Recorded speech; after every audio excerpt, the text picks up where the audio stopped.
বেলজিয়ামের ইতিহাসে ও প্রত্নতত্ত্বের পাতায় হয়তো এমন অনেক রূপকথার কথা লেখা আছে, কিন্তু বাস্তবের এই ঘটনাটি পেছনে ফেলেছে যে কোনো সিনেমার চিত্রনাট্যকেও।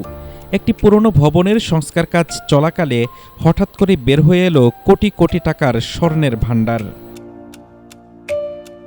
ঘটনাটি বেলজিয়ামের পূর্ব ফ্ল্যান্ডার্স অঞ্চলের ডেন্ডারমন্ড শহরের। স্থানীয় সামাজিক কল্যাণ সংস্থা CAW ওস্ট ভেন্ডারেন এর একটি পুরনো ভবনে মাটি ও ভূগর্ভস্থ ড্রেনেজ পাইপ বসানোর কাজ করছিলেন নির্মাণ শ্রমিকরা।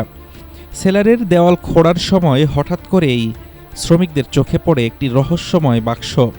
প্রথমে কেবল কয়েকটি মুদ্রা মনে হলেও বাক্সটি খুলতেই চোখ ছানাবড়া হয়ে যায়।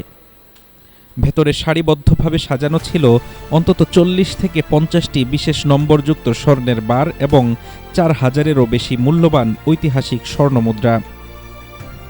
উদ্ধার হওয়া এই বিপুল পরিমাণ সোনার বর্তমান বাজার মূল্য প্রায় 90 লাখ ইউরো, যা মার্কিন ডলারে 1,04,00,000-এরও বেশি। আর বাংলাদেশি মুদ্রায় রূপান্তর করলে দাঁড়ায় প্রায় 127 কোটি টাকা।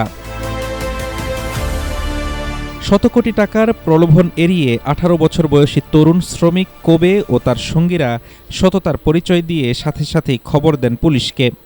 বেলজিয়াম পুলিশ পুরো স্বর্ণের ভাণ্ডার জব্দ করে সরকারি উচ্চ নিরাপত্তা বেষ্টিত ভল্টে স্থানান্তর করেছে।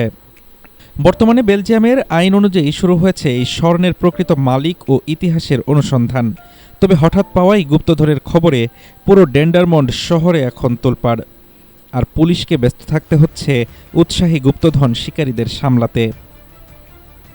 Desk report, Dhaka today.